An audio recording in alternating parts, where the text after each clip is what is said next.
Initially, my intent and my goal, I wanted to get my kids outdoors more. I wanted to get my family involved in things that I like to do. I enjoyed doing those things growing up. And then as life happened, as school and family and kids and all that happened, I kind of fell out of that. Welcome to the Bunkhouse Podcast, broadcasting from the confluence of outdoor recreation and nature connectivity. I'm your host, Josh Crumpton, founder of Spoke Hollow Outdoors and the Los Salvaje food truck. My life as a rancher, guide, foodie, and conservationist has provided the opportunity to meet some really great people. And the Bunkhouse is where we get to introduce them to you. Welcome to episode 11. In this episode, we have the pleasure of introducing you to mi amiga, one of my besties, Holly York. I was introduced to Holly 3 years ago by the Explore feed on Instagram. When Holly popped up, she was out jeeping and doing all the rugged, badass, overlandy stuff in West Texas. The Outriders and I happened to be nearby, crawling through the hills, hunting blue quail. So we dropped her a line, inviting her out to the Far West Outpost. And, as any genuinely adventurous-hearted person would do, she answered the call and came on out. We spent a few days as a squad hunting scalies, and she fell in love with it. It turned out that all the Outriders enjoyed her company, and the rest is history. Now, she's an Outrider, rolls with us on all the adventures, helps produce this podcast you're listening to now, and is a critical player on our marketing team. Side note, and a little teaser, she's leading the charge on a big project we will be dropping in September. In this episode, we cover some great stories, but barely scratch the surface of all she has to offer. So I can guarantee you, this won't be her last appearance on the podcast. I'm excited for you all to get to know and love her as we do. So as they say, out on the French Riviera, let's get this thing started. Holly. Buenas noches. It's good to have you here. I'm always here. You are always here. It's good to have you on the podcast. I know. You finally wrangled me into it. I know. Aren't you so happy to be here? So happy to be here. Isn't that what everybody says? So excited to be here. No, I mean, it's, you've had a pretty interesting spring, summer. I kind of want to get into you shifting to being into the outdoors a lot more. Yes. Changing your careers, changing what you're doing. But before we get into that, I want to show you this thing that I pulled up this afternoon. Okay. Should I be worried? Off the Instagram. So, I mean, because you're an Instagrammer. Yeah. Yeah. You spend some time on the Instagram. That's I like the Instagram. That's how we originally met, was on the Instagram. So here is this video. I'll play this thing for you. Here it is. Okay. I'm ready. Texas is South by geography, not South by culture. What does that even mean? That means that Texas is not Southern culture. It's just South on the map. You're going to make a lot of people mad, bro. Texas is so big. You got to realize it has a lot of different cultures, bro. That's fine, but it has some Southern cultures, bro. You go to your grandma's house and she got grits. Your grandma make grits, like real grits. Yes. And you go to the Walmart and you get instant grits. Yes. Like Texas South is like instant grits. That's so crazy, bro. Texas South is instant grits. That is so and Florida crazy. South is like so you're saying your grandma's grits. You're saying like if a Texan's like, yeah, I'm from the South, they're wrong. Like they're lying. Yeah, bro, you're not from the South. Oh my God. Texas is South by geography, not South by culture. Okay. Let's break that down. Let's break this down. Let's get into that. I feel like there might be a little bit of a point there. Okay. Okay. I mean, I have a definite take on this, but I'll get your take, and then I'll tell you what my take is. Texas is not South. Okay. Texas is Texas. So that's pretty close. You want my take? Yes. Okay, so my take is this. Pretty much, Texas is not South anything because we're our own country. Yeah, exactly. And we're better than the South, and we have our own South. It's called South Texas. It's South Texas, yes. Yes. I completely agree. No, I mean, Texas is its own. We are our own animal. You know, we're not really Southwest. We're not really South. You know, we're about the size of the whole I take offense to that South. whole Instagrits bit. No. Well, we don't do grits in Texas. Come on. That's not a thing. I mean, if you want like a really awesome, like masa gordita South Texas, you could do that. I feel like Dallas is really not known for any type of food, fancy food, city food. I mean, Houston, you got seafood, you got barbecue. Texas, we have barbecue. Barbecue's it. We own the hell out of barbecue. And none of that vinegar based like Southern barbecue. Like this is Texas barbecue. Yeah, it's Texas barbecue. It's the real stuff. I mean, I had Evan LeRoy on last week, and he's got. Oh yeah, I love that episode. It was good. It was a good one. Yeah, I know it's funny because you said I don't listen to podcasts. I hate podcasts. Thanks for bringing that one up. And now you. I've never been a podcast person. I've never understood it. I don't like background noise. I know a lot of people like to play podcasts for background noise, and I don't know. I haven't jumped on that train. Do you listen to our podcast? Of course I do. Yeah, I know. I mean, but do you enjoy it really? I do. Honestly, I do because the majority of the people that have been on, I know personally. Mm-hmm. So it's always fun to hear friends on a podcast, but yeah, I mean, it's one of the more enjoyable ones. I've listened to a few. It's just not something I do all your friends on the regular. All your friends who make podcasts are just like, oh, she hates my podcast. No, I think what I like is that you find out, because you're right. Like when we have people over to the bunkhouse, when we get on the podcast, things change. And I learned so many new things about people that have known a long time. Like I had no idea that Evan started his barbecue career in New York. In New York, yeah. And Brian Little making concrete canoes. I'm still trying to puzzle that out in my mind. Like, how does that work? I don't get it. How do you make a concrete canoe? Yeah, I don't have any. I mean, he explained it, but I still wasn't really convinced that it works. When we met, you were jeeping around. Sure was. Out in West Texas, producing a lot of content. Yeah. Talking to your phone a lot. Yeah. You spend a lot of time talking to your phone. I do. I've gone quiet in recent years, but you're busy doing stuff. I know. I've just gotten busier, but yeah, I think I was headed out to California when I first came out and did the West Texas thing with you. Yeah. And Adam was there, and everybody. That was such a good time. That was a good time. That was fun. I think that was actually right after Stewards of the Wild, and we recorded the PBS show with Ashley. Yeah. I think that you came out right after that. Right after that. Yeah. That was fun. And we never made it to the Gila. We talked about going to the Gila. Mm-hmm. It's still on the list. We're going to do it one day. And you learning to fish there. We're going to do some documenting of that. Talk to me about how you got into Instagram. What was the vehicle, the impetus with your Jeep? Oh, yeah. What were you looking for when you were doing that? Instagram. I have a love-hate relationship. I had Instagram way back when. I kind of fell out of it and was going through I don't want social media in my life kind of a phase. Why?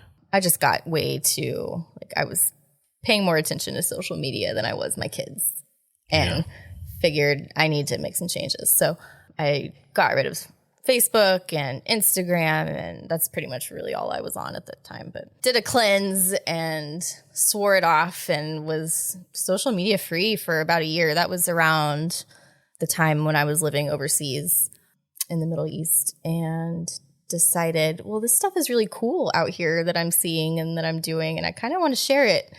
And I picked up trail running when I was out there. And so that kind of led me to ease back into the social media world. So I had an Instagram for that, just to kind of share all of my runs in Abu Dhabi and Dubai and the UAE, which is pretty cool. And then when I moved back to the States, I got a Jeep. And so I had a Jeep when I was a teenager. That's what I learned to drive on. I loved it. And after a couple years, I moved away and grew up a little bit. I didn't have a Jeep anymore. And ever since then, I was like, I'm going to get a Jeep one day. I'm going to get another one. I'm going to do it. And so when I moved back to the States, I picked up my dream Jeep. And I discovered a few Instagram accounts that were overlanding. My my buddy now, Marco Overland X, and Brad with Trail Recon. They were a couple of accounts that I kind of discovered and was like, wow, these people are taking their Jeeps and outfitting them and putting gear on them and going camping and doing all these cool things. And I was like, that's awesome. I want to do that too. And so I kind of turned my Instagram account into that, like just focused on that. So it sounds like you were more viewing the community and using it as a resource first. Is that kind of... I was, yeah, because I didn't know overlanding was a thing at that point. It was around 2016, 2017.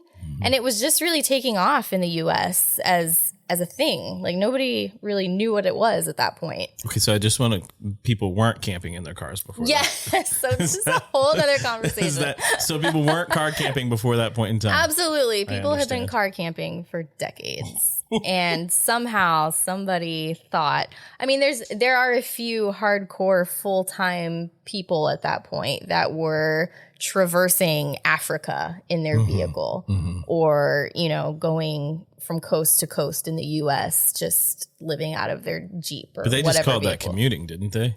No. No. Totally different thing. But so I just feel like that really, I mean, that's taken off in the last few years. It really is just glorified car camping. But I mean, it has some differences. Does it have some differences? There's some differences. Like it's more expensive.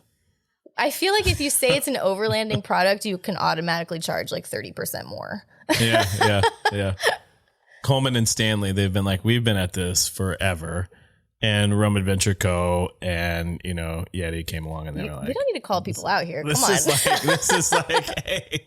No, both of those, they both make amazing products.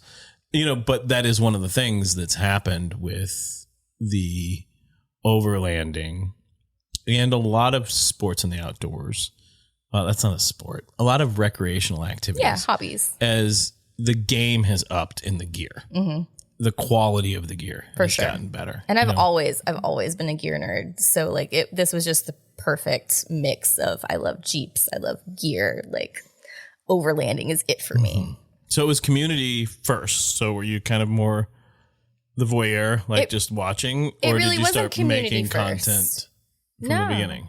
It was, I have this really cool Jeep.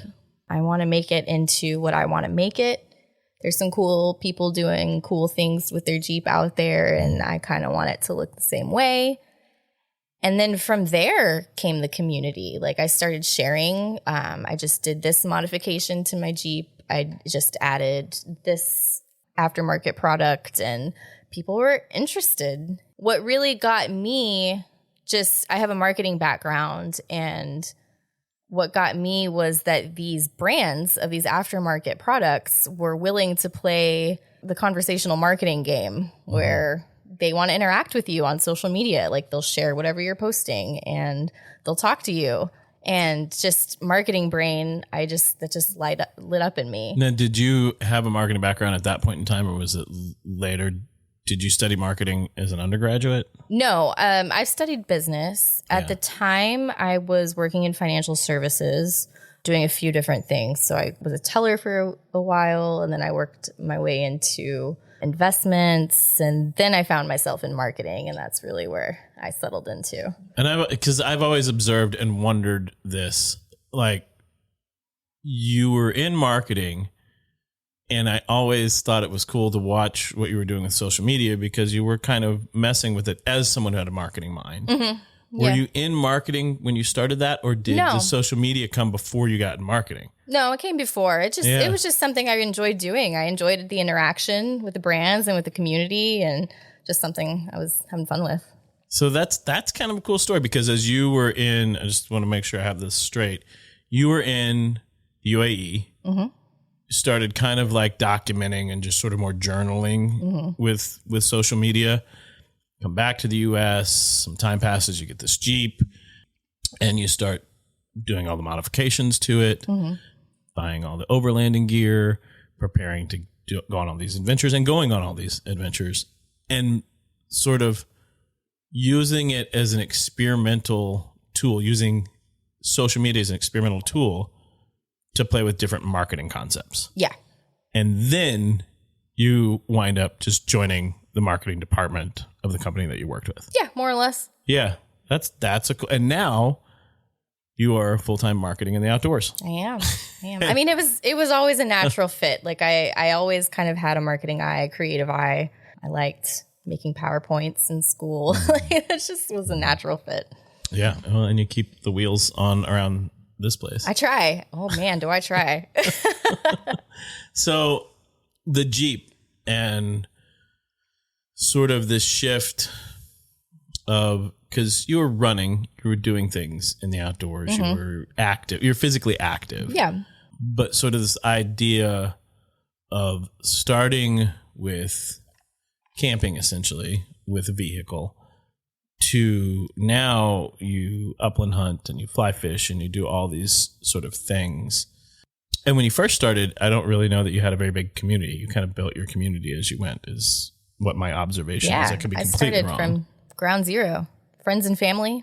And I mean, it's still relatively small. I feel like I'm one of those micro influencers. I'm very, very small, but highly engaged. Yeah. What I think is, what was the impetus for this? Like, what was like the life change, the thing that was going on that like, okay, because it feels like you have come out of a shell. Almost. Oh, for sure. Yeah. Yeah. Couple different things. So initially my intent and my goal, I wanted to get my kids outdoors more. I wanted to get my family involved in things that I like to do. I enjoyed doing those things growing up.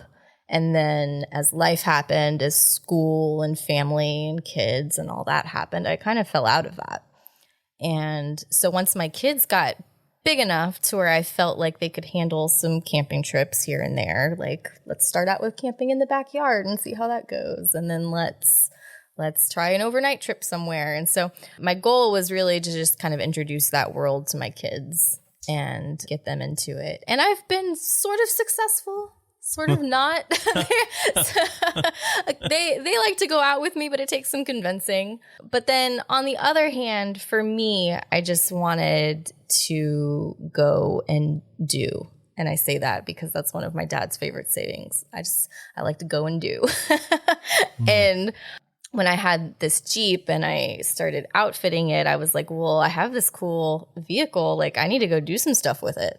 And so that kind of became my me time. Like, I need to take a break from kids and family and be the weekend warrior and go spend a night somewhere. And so I got to where I was kind of going out and doing things on my own and getting into this overlanding space. And then major life moment happened. I ended up getting divorced and this major life transition kind of hit me. And I really just leaned into this idea of I want to go do these things and I want to go do them by myself. And I want to make sure I'm not out there relying on anybody. So I really took that and just really leaned into it. Just I want to be able to change my own tire, change my oil. I want to go set up camp by myself. I want to spend a night in the outdoors alone. And that kind of stuff scared the shit out of me. But I just kind of wanted to push myself and make it happen. And sometimes it worked, sometimes it didn't. But I mean, I've grown so much in the last few years just for that reason. Yeah. So your journey into overlanding, really, when you started going, it's a lot journey to independence. Mm-hmm. Yeah. Do you feel like doing so much of this on your own, having the phone to talk to, having the social media to talk to, gave you like an extended support group and extended people who were there but not there? Yeah. Yeah, I think it, it's difficult. Sometimes you're in a place where there's no connectivity whatsoever. Sometimes there's Wi-Fi or cellular service and you're able to, hey, this is what I'm doing. I'm in the middle of a forest and I'm freezing in my camper and I'm hoping a bear's not going to walk up to my camp, but I'm doing okay, y'all. And so there was definitely community support there. Like, hey, you're going to be fine. Do this. You can try this, blah, blah, blah, blah.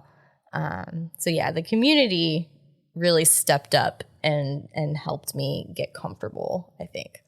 Yeah, it's like Siri turboed, like, but real people. Yeah, Instead like of- phone a friend.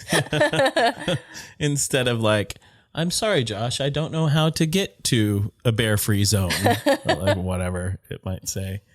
Hunting. Yeah, So you hunted some when you were younger. I did. Didn't hunt for a long time, I'm assuming. Mm-hmm. You hunt a lot now, but your background, like you can shoot. You used to shoot a lot, like at a competitive level. Yeah. Talk to me. Tell me about it.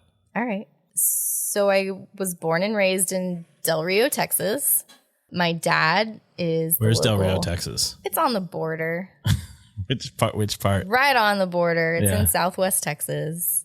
So my dad is the local gunsmith. He actually just celebrated his 50th year anniversary. Congratulations. That's awesome. 50 years? It's amazing. 50 years. That's cool. So I've grown up around guns, obviously. Like I spent my after school hours, my summer hours hanging out at the gun shop. So that's always been a part of my life. And I got into 4-H, the shooting program in Valverde County when I was as soon as I could hold up a Why gun. do they call it 4-H? 4-H, it's heart, hands, health, and I've been drinking. That's not the fourth H. That's not What's the fourth H. fourth? Okay. Do you know? No, I don't. Heart, hands, health, and Don't let me derail you. You keep going with your story. I'll look it up. okay, look it up for me. I can't phone a think friend. of it. Phone a friend. Phone Google, please. Yes, so I started 4-H shooting, and it was a blast. I loved it. I remember my first year. I couldn't even. It was a little 22 that you had to like. I don't even. Maybe it was an air rifle. Nobody can see what you're doing. I'm sorry. You had to do what? I'm trying to think if it was an air rifle, maybe, but you had to close like this It was spring loaded. action. It was a spring loaded. Something or other. Yeah, but I couldn't do Yeah. it. I was tiny. I was a little girl, 7 or 8 years old. Couldn't do it. Had to get somebody, every single shot, had to get somebody to come and close it up for me, get it loaded and ready to go. But I progressed over the years and did really well with it, and ended up doing a bunch of 4-H competitions, and then also TSRA, Texas State Rifle Association. Ended up doing some USA shooting events, which eventually led to the Junior Olympics a few years. So I was on a really good So you track. did that Junior Olympics more than 1 year. I did. 2006 and 2009, and I'm aging myself. How'd you do? I did pretty well. I feel like I could have done better, but I podiumed on some things. I always let the nerves get to me. That's the thing with competition shooting. Like it's really like 90% mental, 10% function. And so it was rough just keeping your head together. Mm-hmm. But it was good times. I miss it. I would like to pick it up again. And I feel like with that sport, you could actually, you don't have to be young and like 16 years old to do it. You're young. Head, heart, hands, health. Head, heart, hands. Which one did I not say? I don't know. I think you might have missed the head. The head, I heart. think you had heart, hands, health. Yes. So head, Not the head. heart, hands, and health. Yeah. I'm sorry to all you 4-Hers out there that didn't know that. Well, but do you feel like did you learn a lot from 4-H? Oh, yes. Discipline was the biggest thing. Yeah. Just, there's very little required of you for a project like that, going to shoot maybe once or twice a week. But as a kid, you have so many other things, so many other responsibilities, like, volleyball practice or gymnastics or cheerleading or whatever it may be. There's so many other things that demand your attention. So having to decide that you're going to go do this thing throughout the year takes a lot for a kid. Craziest story while you're traveling alone overlanding. Craziest. Let me think. First one that pops into your mind. Doesn't even have to be the craziest. A crazy story. I mean, I've got a few. That's why it's hard to narrow down. Just pick one. Scary or fun? Oh, let's start with scary. Scary. So I've got some property. My dad has this lake property out near our hometown, Del Rio. And one summer we went and cleared it out and kind of made a little campsite area there and made a little fire pit area and all of that. It's really great, really pretty. There's a view of the lake, Chihuahuan Desert. It's just gorgeous out there. But it's right on the border. So one night I was passing through Del Rio to get back to where I live now in San Antonio. And I was going to stay out at that property just for the night, passing through. And so I was there in my trailer all alone. Everything was good. Had some dinner, was hanging out, decided I'd go to bed like around 10 or so, like once it got dark. And was laying there. And all of a sudden I could hear somebody outside. And I was thinking, okay, is this some sound that I'm just not familiar with? Like, is it something on my trailer that's making noise? Is it an animal? Like, my brain was telling me this is 100% a person outside my camper. And I could hear them like getting water off of my tank on the back of the trailer. Like, and my heart stopped and I froze. And I was carrying, I had, protection with me, but when you're in a situation like that, you really have to think, like, what do? You just wait it out? Are they going to knock? Are they going to talk to you? Are they going to move on? Maybe they just want water and they need to move on. So I sat there for a few minutes just like thinking, okay, what am I going to do? I don't want to announce myself because they'll know that I'm a female, that I'm alone. Yeah, at this point, they don't know if there's anybody in there. Yeah, I don't know if they're armed. I don't know if they're just, just trying to make it out there. So I'm trying to, my mom and my brother are actually fairly close. I'm just kind of sitting there thinking, what am I going to do? So it's past midnight at this point. And I'm like, okay, I'm going to text my mom. I'm going to try calling her. I think I fired off a few text messages to my mom and my stepdad and my brother to see who was still awake at that time. Mm-hmm. And I said, hey, there's somebody outside my camper. I need you to come. And, they're maybe like 10 minutes away. So I waited. Nobody responded. I tried calling a couple times. So my brother ends up picking up the phone. And I'm just whispering, like, there's somebody here. I need you to get here. Like, please come. And he's like, I can't hear you, but I know where you are. I'm coming. And that it melts my heart to this day. Like, he knew. He could tell that there was something up. Like, he needed to come. And so this image is frozen in my head forever. A few minutes later, I hear the truck rolling up, which, of course, this person is long gone. They were gone. Yeah, I mean the truck rolls up like they were out of there. Oh, did you hear them leave though? No. The whole time that I was waiting, I could hear them outside. Mm-hmm. So the truck rolls up with my mom and my brother, and they're honking, letting me know, okay, come out. And so I get out of my trailer, and my mom is in her PJs with a baseball bat. And my brother jumps out and is looking around like they're there to take care of their little girl. It was awesome. So that was a scary one for me. I didn't have a dog with me at the time. My lab was aging and I had him at daycare. And so I didn't have a dog with me to let me know like what's up, if there's anything to be worried about. I was all by myself, and it just really put into perspective for me. Yeah, you can be carrying, you can have a gun with you, but is it the right choice to, be ready to use it? Yeah. Did you change anything after that? I'm trying to find a good camp dog.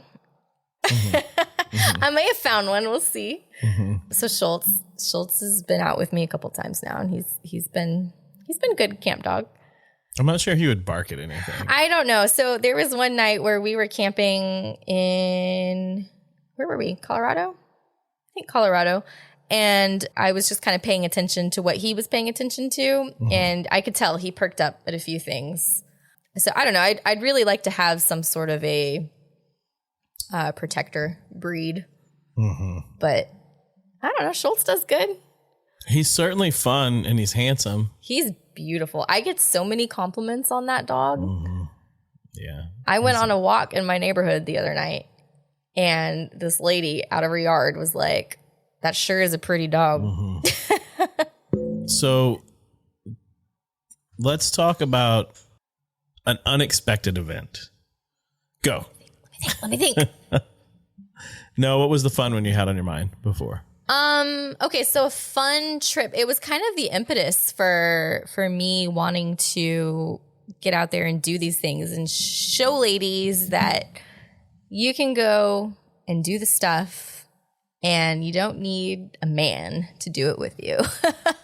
So it was shortly after I got divorced. I was looking for something to do. I wanted to take my trailer, go camping, go somewhere. A good friend of mine now, Jillian Rebekah, she's an awesome overland influencer. If you haven't heard of her. I haven't. You should. She was coordinating this ladies' night camp out event. And I was at a place in my life where I was like, yeah, I can go do that. Let me go do that. In all honesty, like she had set that event up for like women in California to go and do this like camping event.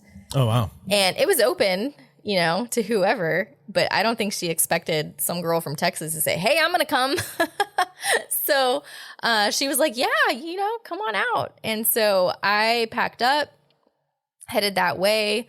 That's when I met you out in West Texas. Wow. So I had that awesome couple days doing my first hunting. wild blue quail hunt. Yeah. It's good times. I don't think you shot a bird that year. I did not, but it did not matter. It didn't matter. It's not about that. It was so much fun.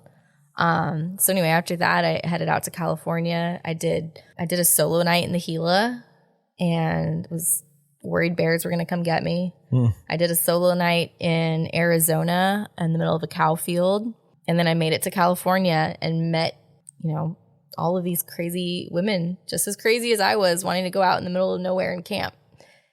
And it was so much fun. Do you still keep up with any of them? I do, yeah. Yeah, I made quite a few friendships from that weekend. Have you guys made it to get back together to do anything? Yeah. So Jillian and Liz and her husband came out to Texas, I think last year sometime, and we made a trip down to South Padre and did Padre Island National Seashore.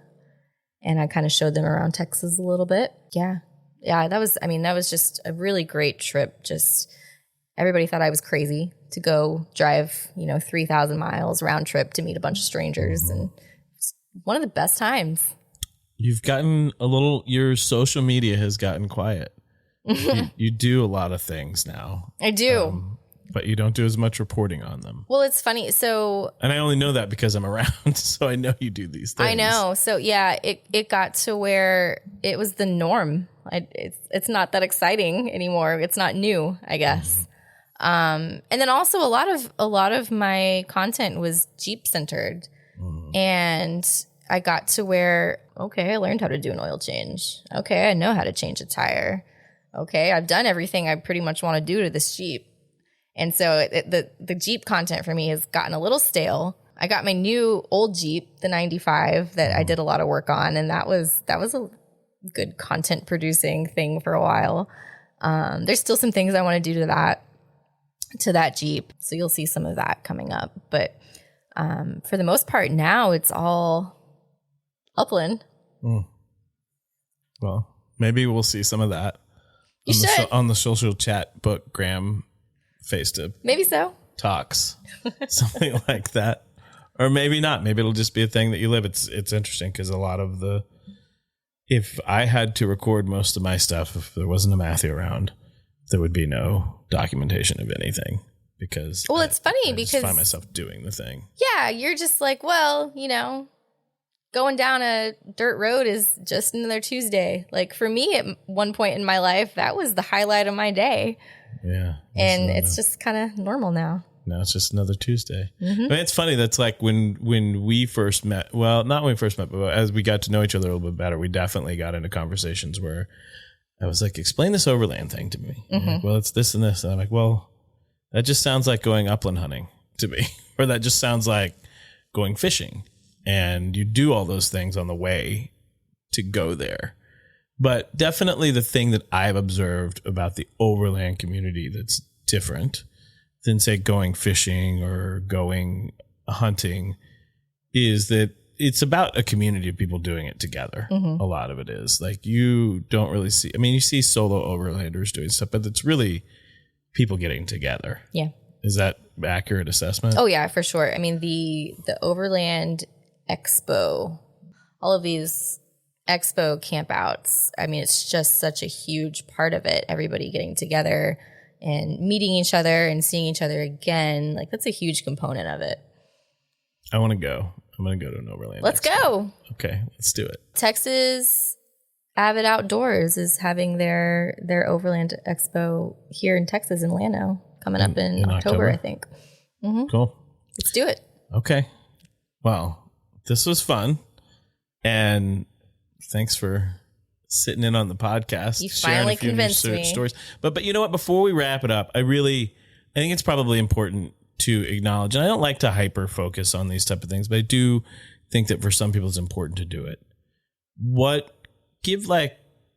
Let's sign this off with you 3 pieces of advice, because we've talked about you being like the highlight of a trip was going down a dirt road to that becoming pedestrian to you now.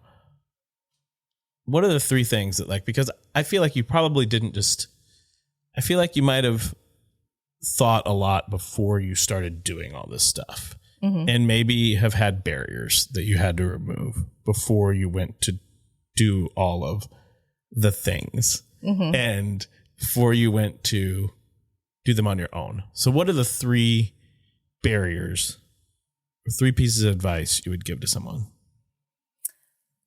I mean, I don't necessarily think that it's barriers. I think it's preconceived notions that women have about themselves. That, I mean, I know some girls, just ladies that I've grown up with, that haven't left the state or even the county, and it just kind of boggles my mind.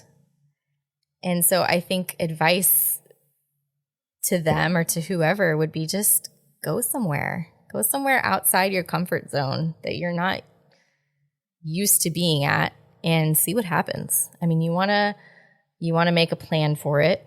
You want to, think about, hey, what could go wrong? What could happen? And just be as prepared as you can, but don't be afraid to go and do it. Don't be afraid to go and do it. Yeah. Go do the things. Don't be afraid to go and do the things. On that note, thanks so much.